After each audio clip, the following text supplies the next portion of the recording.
up his plot, his fall plot for this year.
Great success.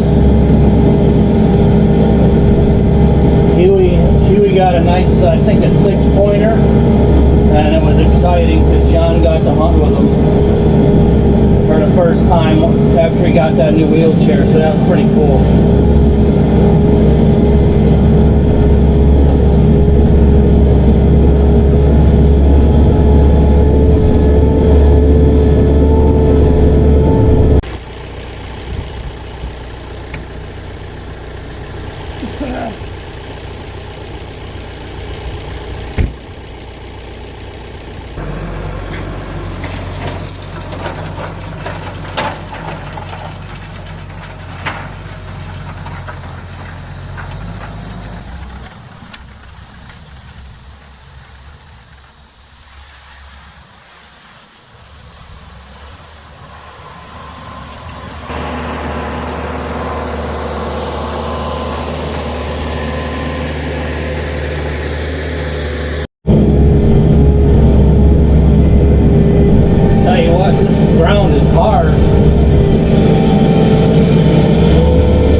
So I'm gonna have to come back with the tiller.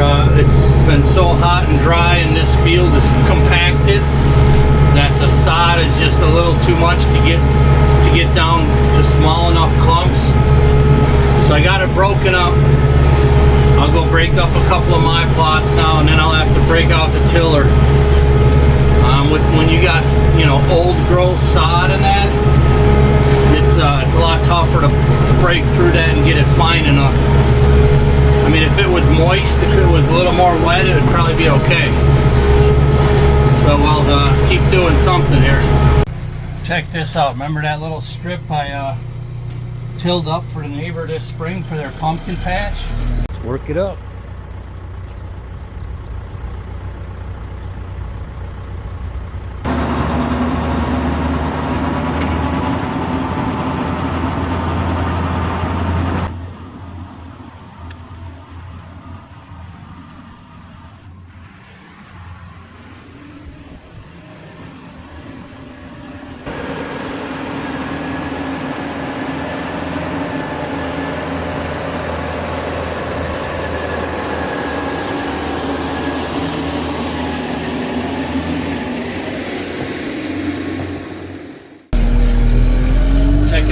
really nice.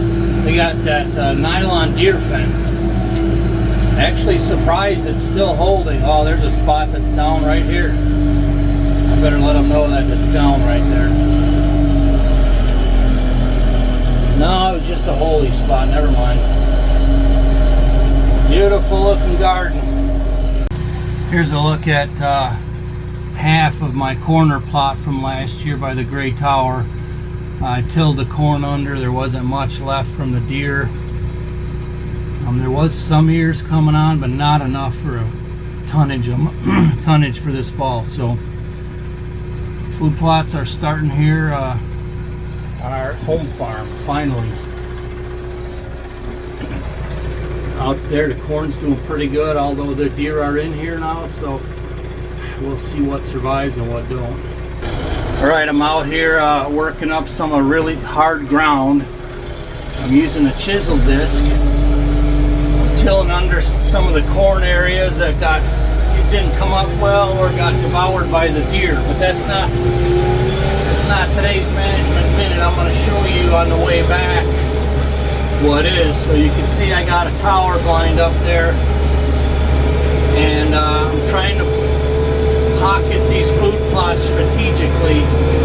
And even if you have open ground like this, like what we're on right now on your farm, you could use the land terrain to your advantage for the deer. And I'll show you what I mean. I'm going to finish this run and then I'll turn around and show you.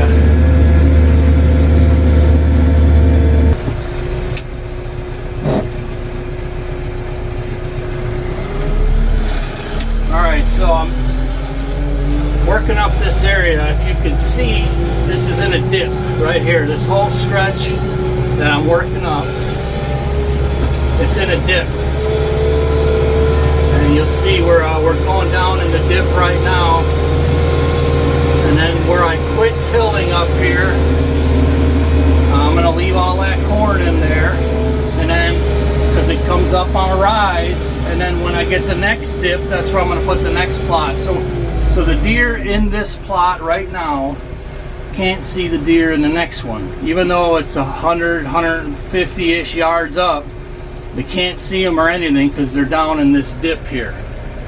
So that's one of the ways I try to, if you can keep your ground as fresh as possible, with as many little tactical things as you can, it helps. Believe me, this helps. My neighbor, I did a food plot for them last year down in a dip like this, and they got 15 acres and they killed several deer off of it. So best of luck to you guys food plotting. I'm going to keep working at it. Alright, so back there is the spot I tilled up, and it's still going uphill here. Going uphill. This corn didn't make it that well. That was my fault mostly, but this is a bad spot. I got some good spots of corn, but the deer are just in there every day. We got, 15, 20 deer. So there are, if I get around to the other side where I got good cobs or ears, I'll show you them. But anyways, so now you can see it's starting to go downhill here again. This is where I'm going to start my plot, right about here, because I got a bale blind there and I got a tree stand there. And even sitting, 7-8 foot high in a tractor, you can't see that bare dirt down there. So that's the tip for today. It's not necessarily about volume, but and keeping your land less pressured is the goal here, because if a deer blows in this plot, they ain't going to see them in the other one. They ain't going to know what's going on. Or if you get seen in one plot, you're not going to get seen in the other. So if you got open ground, just keep that in mind. Use the terrain to your advantage the best that you can. And the bonus tip of the day, if you got rocks in any of your plots or fields, if you're going to take the time to pick them, you might as well throw them in a bucket and add them to a riprap pile, because over the years it'll save you a lot of money. If I'd have been doing this since the first year we got here, I probably could have saved $400 or $500 in stone. You could use this for, ditch washouts or little pond decorations or whatever, but just an idea. And that little bit is just literally from this about a 30-foot area where you find patches of them. So keep that in mind. Best of luck. All right, check this out.